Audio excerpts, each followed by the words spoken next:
Di balik kehidupan yang terlihat tenang, terkadang tersimpan rahasia gelap yang tidak pernah diketahui oleh manusia. Sebuah kisah tentang kekayaan, pengkhianatan, dan perjanjian gaib akan membawa kita menuju sebuah desa sunyi bernama Karangjati. Di sana, seorang perempuan muda bernama Sekar harus menghadapi kenyataan dan mengerikan ketika kebaikan seorang pria yang kaya berubah menjadi ancaman yang nyata bagi nyawanya. Sebuah ritual kuno yang mengerikan, arwah korban yang menuntut keadilan, dan tumbal terakhir yang telah dipersiapkan selama bertahun-tahun lamanya. Mari simak kisah ini dalam video berikut ini. Pada tahun 2013 di Karangjati, Jogja. Sore itu matahari masih bersinar terik meskipun angin mulai berembus pelan dari arah persawahan. Di sebuah rumah yang sederhana berdinding kayu dan catnya mulai memudar, seorang perempuan muda duduk di teras sambil memegang tumpukan kertas. Namanya Sekar. Ia adalah mahasiswi tingkat akhir di salah satu perguruan tinggi di Jogja. Di tangannya terdapat lembaran skripsi yang penuh coretan revisi dari dosen pembimbingnya. Wajahnya terlihat lelah, tetapi matanya tetap berusaha menunjukkan penuh semangat. Kehidupan Sekar tidak pernah mudah. Ia berasal dari keluarga yang sederhana, yang harus berjuang setiap hari untuk bertahan hidup. Ayahnya adalah seorang guru honorer. Sudah 3 bulan terakhir tidak bisa mengajar karena penyakit dada yang sering kambuh-kambuhan. Sementara ibunya hanya mengandalkan warung kecil di depan rumah yang menjual nasi bungkus, gorengan, dan minuman-minuman sederhana. Setiap hari, Sekar menjalani kehidupan yang padat. Pada pagi hari, ia pergi kuliah menggunakan bus karena belum mampu membeli kendaraan pribadi.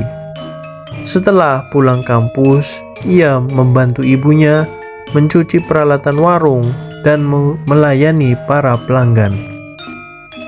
Dan menjelang sore hari, ia berkeliling kampung untuk memberikan les matematika kepada para anak sekolah dasar yang berada di desanya. Uang hasil mengajar les sebenarnya tidak banyak. Penghasilannya hanya cukup untuk membayar ongkos perjalanan, membeli kebutuhan kuliah, dan mencetak dokumen-dokumen skripsi. Namun, Sekar tidak pernah mengeluh. Baginya, menyelesaikan kuliah adalah satu-satunya jalan agar ia bisa mengubah kehidupan keluarganya. Di kampus, Sekar memilih sahabat yang bernama Laras. Sejak kecil, Laras dikenal memiliki kemampuan melihat sesuatu yang tidak bisa dilihat oleh orang lain.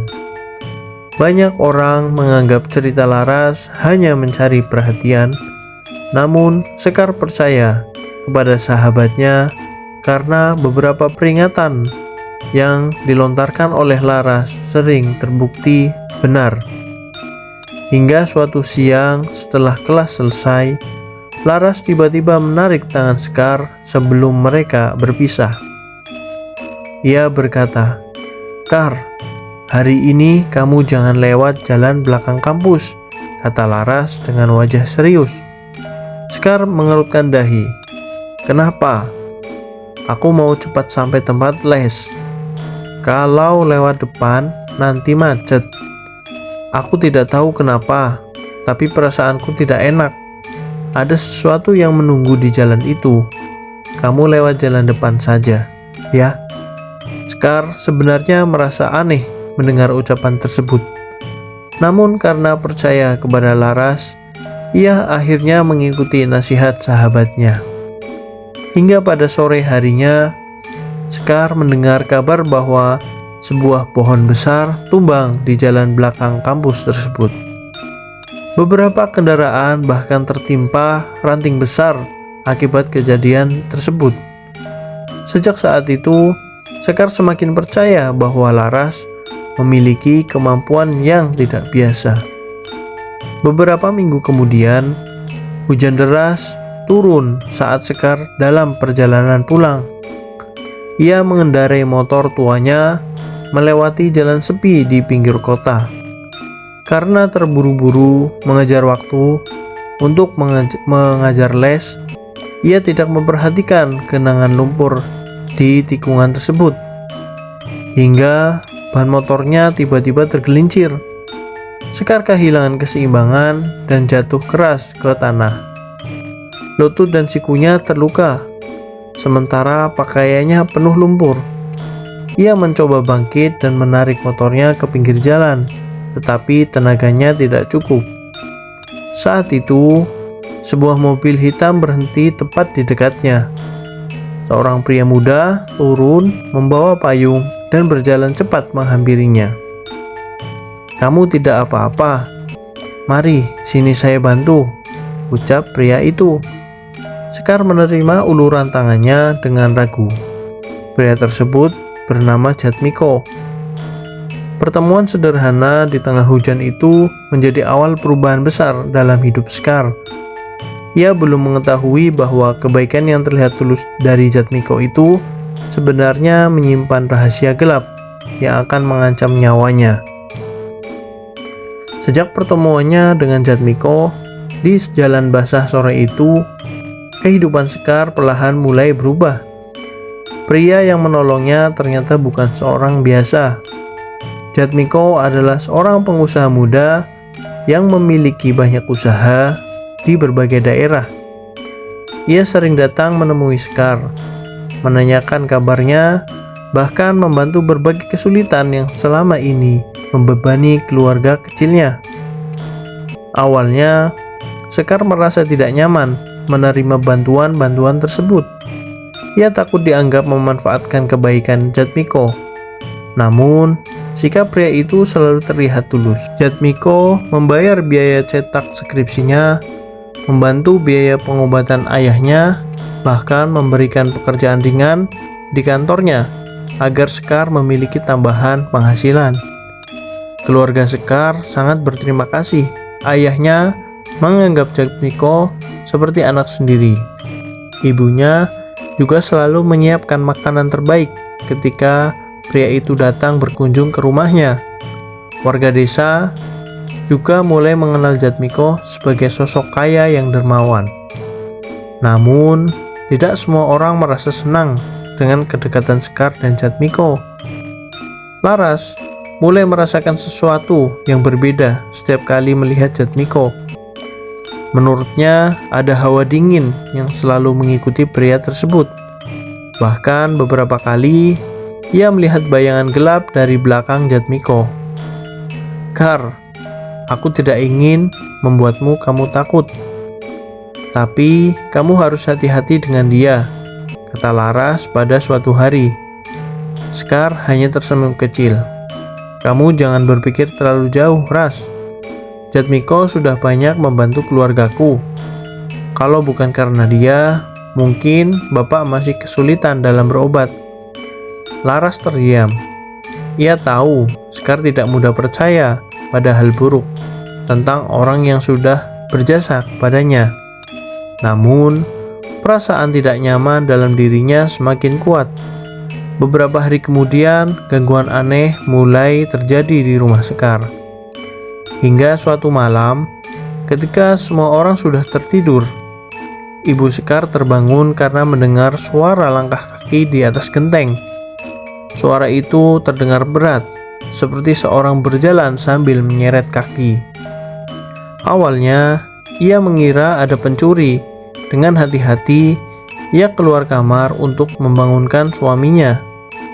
Namun, ketika melewati depan kamar Sekar, langkahnya terhenti. Di depan pintu kamar anaknya berdiri bayangan putih tinggi yang tidak bergerak sama sekali. Sosok itu hanya berdiri menghadap pintu kamar Sekar. Ibu Sekar langsung membeku, tubuhnya gemetar, dan mulutnya sulit mengeluarkan suara. Ia hanya mampu membaca doa dalam hati sebelum perlahan mundur kembali ke kamar. Hingga pagi harinya, wajah Ibu Sekar terlihat sangat pucat. "Kar, semalam ibu melihat sesuatu di depan kamarmu," ucapnya dengan suara pelan. Sekar terkejut mendengar cerita-cerita tersebut. Ia langsung teringat mimpi buruk yang beberapa malam terakhir mengganggunya. Dalam mimpi itu, Sekar selalu berada di tengah pemakaman tua dan ia berdiri tidak bisa bergerak. Sementara puluhan pocong mengelilinginya. Di tengah suasana gelap tersebut, muncul seorang perempuan tua memakai kebaya hitam yang sangat lusuh. Perempuan itu hanya mengucapkan suatu kata berulang, "Pungkasan, pungkasan." Setelah kejadian itu, gangguan semakin sering terjadi. Adik Sekar, yaitu Bagas, suatu malam menemukan sosok pocong berdiri di dekat pohon mangga belakang rumahnya. Ia langsung jatuh pingsan karena ketakutan. Tidak hanya keluarga Sekar yang mengalami kejadian aneh tersebut. Banyak warga desa Karangjati mulai melaporkan berbagai gangguan. Ada yang melihat perempuan berbaju putih berjalan di jalan desa. Ada yang mendengar suara tangisan dari arah sawah, dan ada pula yang mengalami mimpi buruk yang sama.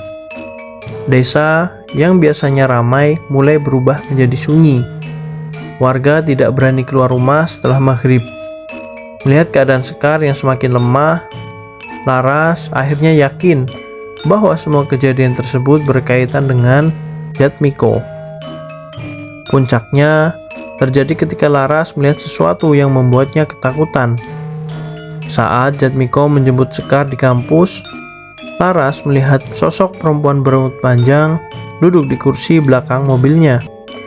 Wajah perempuan itu pucat, matanya gelap, pandangan kosong, dan lehernya terlihat patah atau miring ke satu sisi.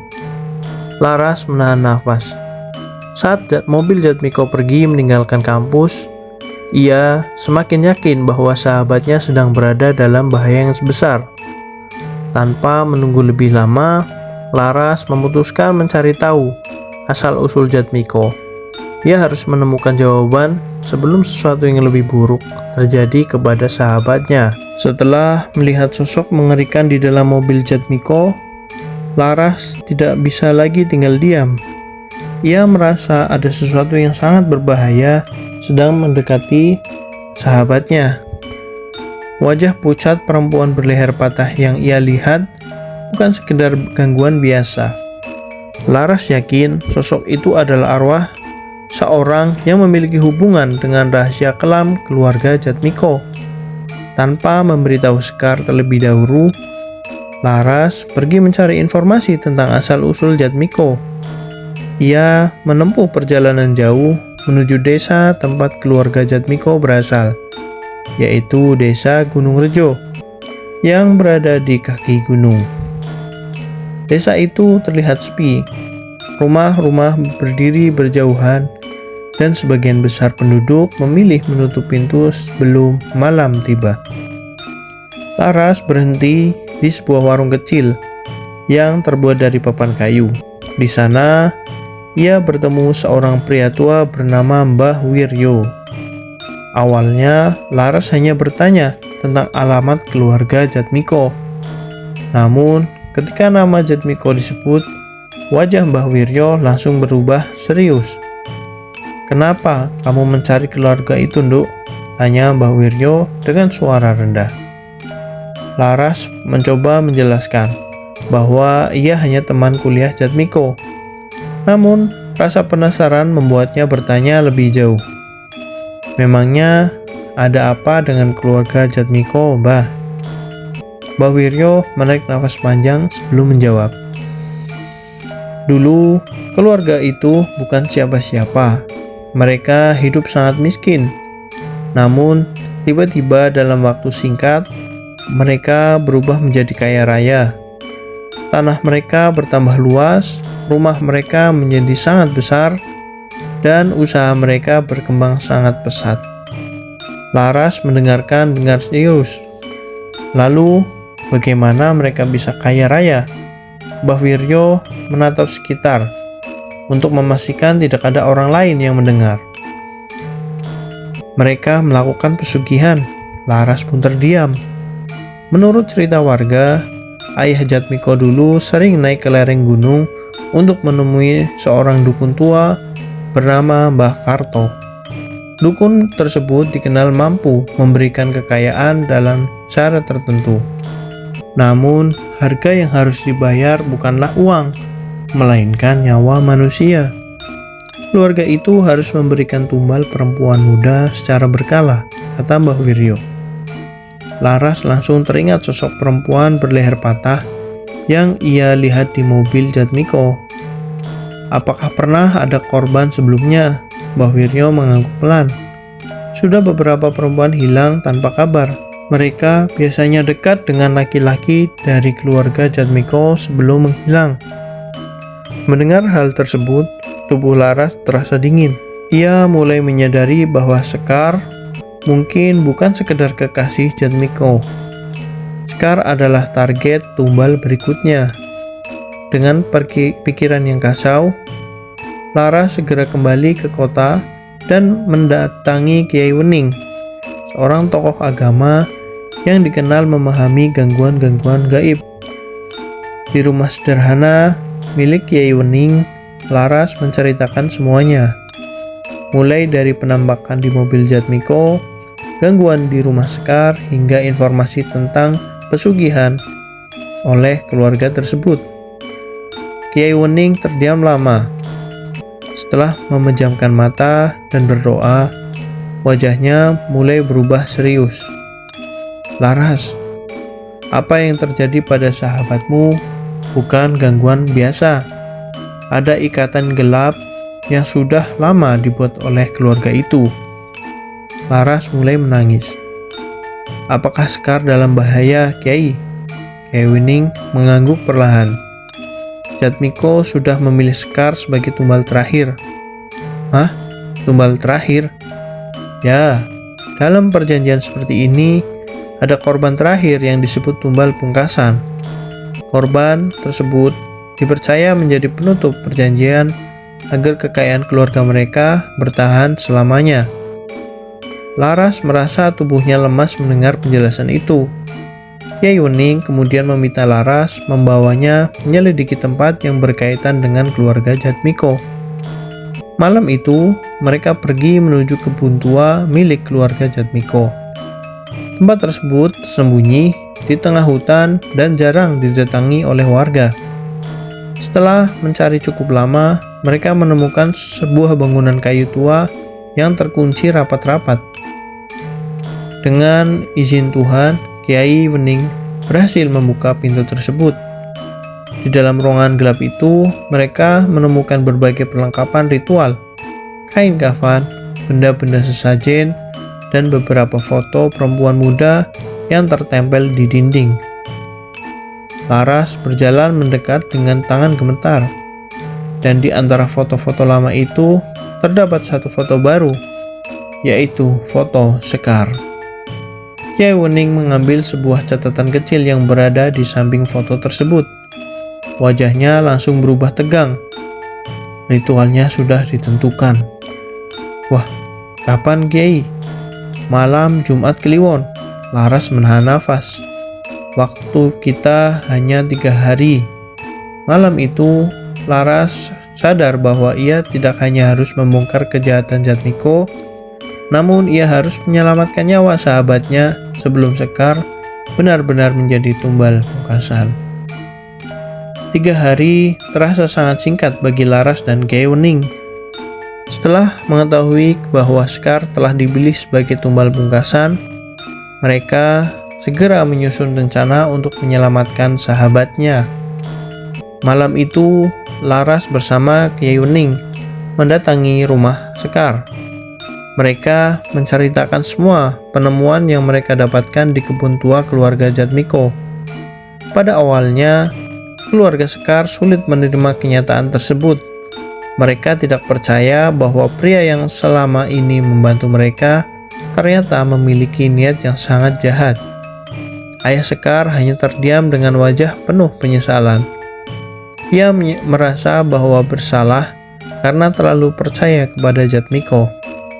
Selama ini, saya pikir dia datang membawa pertolongan, membantu kita.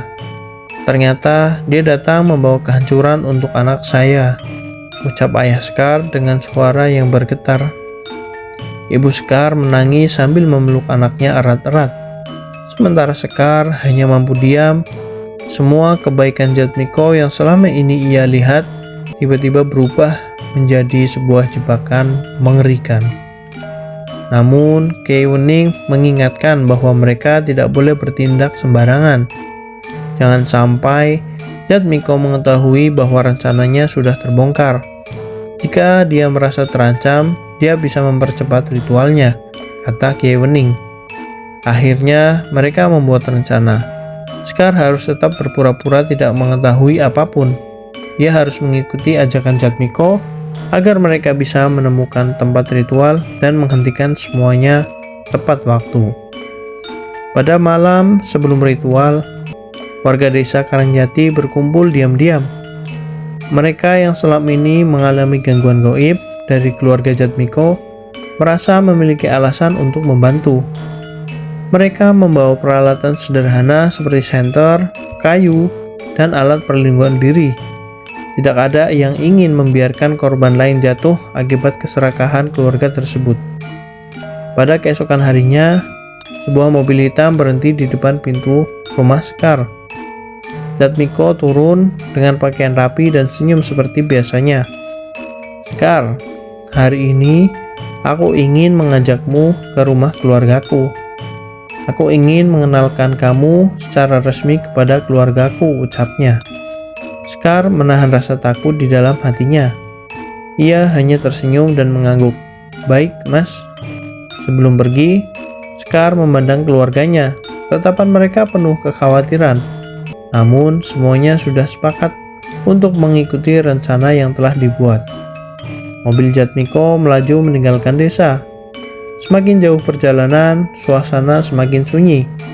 Jalan yang mereka lewati mulai memasuki daerah hutan dengan pepohonan tinggi di kanan kirinya. Sekar memperlihatkan bahwa tempat itu semakin jauh dari pemukiman. Mas, rumah keluargamu memang sejauh ini? Tanya Sekar mencoba terdengar biasa. Iya, keluargaku memang lebih suka tinggal jauh dari keramaian, jawab Jatmiko secara singkat. Setelah hampir 1 jam perjalanan, mereka tiba di sebuah rumah besar yang berdiri di tengah lahan luas. Namun rumah itu terasa berbeda. Tidak ada suara manusia, tidak ada kendaraan lain, dan tidak ada tanda-tanda kehidupan. Udara di sekitar rumah terasa lebih dingin dan berat. Jatmiko membuka pintu rumah dan meminta Sekar masuk. Kamu tunggu di depan kamar yang ujung sana. Aku keluar sebentar membeli makanan ya. Sekar mengangguk pelan. Namun sebelum pergi, Jatmiko menatapnya cukup lama. Tatapan itu bukan lagi tatapan pria yang penuh perhatian. Ada sesuatu yang membuat Sekar merasa ketakutan. Setelah Jatmiko pergi, Sekar mulai mencari jalan keluar. Ia berjalan menyusuri lorong rumah yang gelap, dan di sepanjang lorong terdapat beberapa pintu kamar yang dikunci dengan rantai besi. Tiba-tiba terdengar suara tangisan perempuan di bawah lantai. Suara itu semakin lama semakin jelas. Sekar menahan nafas, kemudian dari ujung lorong muncul bayangan putih tinggi yang bergerak perlahan. Sekar langsung mengenali sosok tersebut. Sekar ketakutan. Ia melihat Po Chong. Dengan tubuh gemetar, ia mencoba membuka pintu utama, namun pintu itu terkunci. Semua jalan keluar telah ditutup. Tidak lama kemudian, terdengar suara langkah kaki dari belakang. Sekar membalikkan tubuh, dan Jatmiko berdiri di sana. Wajahnya sudah berubah dingin. "Kamu mau pergi kemana, Sekar?" Sekar mundur ketakutan. "Mas, tolong lepaskan aku. Aku ingin pulang." Jatmiko tersenyum tipis. "Hah? Pulang? Kamu tidak akan pulang lagi setelah malam ini." Sekar mulai menangis. "Apa maksudmu?" Jatmiko mendekat. "Aku tidak pernah berniat menikahimu. Aku memilihmu karena kamu adalah tumbal pungkasan keluargaku." Sekar merasa dunianya runtuh. Pria yang selama ini ia percaya ternyata hanya mendekatinya untuk mengambil nyawanya. Jatmiko menyeret Sekar menuju halaman belakang rumah, dan di sana sebuah lingkaran ritual telah disiapkan. Ada kain kafan putih, sesajen, obor, dan berbagai benda aneh yang membuat udara terasa semakin mencekam. Seorang dukun tua bernama Mbah Karto sudah menunggu. "Malam ini kekayaan keluarga Jatmiko akan sempurna," ucap sang dukun itu. Sekar diikat di tengah lingkaran. Ketika mantra mulai dibacakan, angin kencang tiba-tiba bertiup, dan kegelapan muncul, bulan pocong, dan mengelilingi tempat tersebut. Namun sebelum ritual selesai, terdengar suara keras dari arah gerbang. Pintu terbuka secara paksa. Laras, Kyai Wening, keluarga Sekar, dan warga desa datang menyelamatkan Sekar. Malam ritual tumbal pungkasan pun berubah menjadi pertarungan antara kejahatan dan keberanian. Malam Jumat Kliwon yang seharusnya menjadi malam kemenangan bagi keluarga Jatmiko, tiba-tiba berubah menjadi malam kehancuran. Rencana ritual tumbal pungkasan yang telah disiapkan selama bertahun-tahun mulai berantakan setelah Laras, Kyai Wening, dan keluarga Sekar serta warga desa Karangjati datang untuk menghentikannya. Suasana di halaman belakang rumah tua itu semakin mencekam. Angin semakin kencang berembus mengelilingi tempat ritual itu, hingga puluhan pocong yang sebelumnya berdiri mengitari Sekar mulai bergerak perlahan. Wajah mereka terlihat penuh keamarahan, seolah menuntut keadilan atas penderitaan yang mereka alami. Laras segera berdiri menuju Sekar yang masih terikat di tengah lingkaran ritual itu. "Sekar, tahan sedikit lagi. Aku datang untuk membawa kamu pulang," ucap Laras sambil berusaha memutus tali yang mengikat tangan sahabatnya itu. Sekar hanya mampu menangis. Tubuhnya gemetar karena ketakutan yang tidak pernah ia bayangkan sebelumnya. Sementara itu, Kyai Wening berdiri tepat di depan Mbah Karto, sang dukun tua yang masih berusaha melanjutkan ritualnya. "Kamu sudah terlalu jauh menggunakan penderitaan manusia untuk mendapatkan kekayaan," ucap Kyai Wening dengan suara yang sangat tegas. Mbah Karto hanya tertawa kecil. "Kalian sudah terlambat. Perjanjian ini sudah berlangsung puluhan tahun. Tidak ada yang bisa untuk menghentikannya." Namun Kyai Wening tetap tenang. Ia mulai membaca doa, dan suara yang lantang. Suara dan suasana sekitar berubah menjadi berat. Tanah di bawah lingkaran ritual mulai bergetar. Api obor yang sebelumnya menyala besar tiba-tiba mulai mengecil. Jatmiko mulai terlihat panik. "Apa yang kamu lakukan? Hentikan dia!" teriak Jatmiko kepada Mbah Karto. Tapi sang dukun mulai kehilangan kendali. Kendi ritual yang berada di tengah lingkaran tiba-tiba pecah. Sesajen berhamburan. Kain kafan yang digunakan untuk ritual mulai berubah menjadi hitam lalu terbakar tanpa disentuh api. Ikatan gaib yang selama ini menjaga kekayaan keluarga Jatmiko mulai runtuh. Sekar akhirnya berhasil dibebaskan oleh Laras. Namun kejadian belum selesai. Di antara barisan pocong mulai muncul dua sosok perempuan muda. Wajah mereka pucat, leher mereka penuh bekas luka, mata mereka menatap tajam ke arah Jatmiko. Beberapa warga yang hadir langsung mengenali kedua sosok itu. "Itu Ratri dan Sekarwangi. Mereka adalah perempuan yang hilang beberapa tahun lalu," teriak salah seorang warga. Suasana menjadi hening. Jatmiko mundur ketakutan melihat dua korban yang selama ini ia sembunyikan. Tidak, tidak, kalian tidak seharusnya kembali, ucapnya dengan suara yang gemetar. Kiai Wening menatap tajam. Akui semua perbuatanmu. Awalnya Jatmiko mencoba menyangkal, namun tekanan rasa takut membuatnya akhirnya ia mengakui semuanya. Ia mengaku bahwa ia pernah menjadi pelaku hilangnya dua perempuan tersebut. Semua dilakukan karena keluarganya membutuhkan tumbal untuk mempertahankan kekayaannya. Pengakuan itu membuat warga marah. Selama bertahun-tahun, keluarga korban mencari jawaban, dan malam itu kebenaran akhirnya terungkap. Namun perjanjian gelap yang dibuat oleh Jatmiko tidak berakhir begitu saja. Tubuhnya tiba-tiba bergetar hebat. Ia jatuh ke tanah sambil memegangi lehernya sendiri. Wajahnya berubah pucat, napasnya semakin berat, dan cairan hitam keluar dari mulutnya. Dalam beberapa saat, tubuh Jatmiko berhenti bergerak. Ia akhirnya meninggal di tempat yang sama ketika ia ingin menyerahkan nyawa orang lain. Melihat Jatmiko yang telah meninggal, Mbah Karto mencoba melarikan diri ke dalam hutan. Namun beberapa hari kemudian, warga menemukan bahwa Mbah Karto telah meninggal dunia bersama perlengkapan ritual-ritual gaib miliknya. Setelah kejadian tersebut, pihak keamanan melakukan penyelidikan. Mereka menemukan makam rahasia di belakang kebun keluarga Jatmiko. Dari tempat itu ditemukan bukti keberadaan korban-korban sebelumnya. Keluarga Ratri dan Sekarwangi akhirnya mendapatkan kepastian tentang nasib anak-anak mereka. Beberapa minggu kemudian, desa Karangjati kembali tenang. Tidak ada lagi suara tangisan dari sawah, tidak ada lagi bayangan putih yang muncul di malam hari, dan gangguan-gangguan mistis lainnya. Sekar perlahan kembali menjalani hidupnya. Ia menyelesaikan kuliah dan berhasil lulus. Keluarganya juga mulai bangkit. Hingga suatu sore, Sekar bersama Laras mengunjungi makam Ratri dan Sekarwangi. Semuanya sudah selesai sekarang, kata Laras. Sekar menatap batu nisan dengan mata berkaca-kaca. Aku hampir kehilangan hidupku karena terlalu percaya pada kebaikan seseorang. Laras menggenggam tangan sahabatnya.